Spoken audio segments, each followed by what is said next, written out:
Samantala, Idol, free charging operation naman po inihatid po sa mga nawalan ng kuryente sa bayan ng Mabini at Anda, Pangasinan. Para sa detalye ng balitang yan, kasama natin Idol Rona Raka. 104.7 IFM. Report!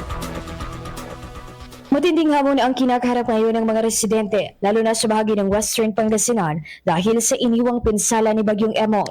Hindi lamang sa banta sa kaligtasan ng mga residente ang idinulot ito, maging ang pagkasira ng maraming kabahayan, nagtumba ang mga puno at poste. Nawalan ng kuryente ang mga bayan kung saan bilang tugon, nagsagawa ang pamahalang palalawigan sa pamamagitan ng PDRMO ng free charging operation sa mga bayan ng Mabini at Anda para sa mga kailangang i-charge na mga gadgets tulad ng phone maging ang power bank. Ikinatawa ito ng mga residente sa kanilang pagbibigay update sa mga kaanak at pagbibigay impormasyon na rin sa sitwasyon ng bawat isa. Samantala, nagpapatuloy ngayon ang pagsasaayos ng linya ng kuryente sa mga naapektuhang lugar. Mula rito sa IFM Dagupan, ito si Idol Rona Raka. Tadak, IFM.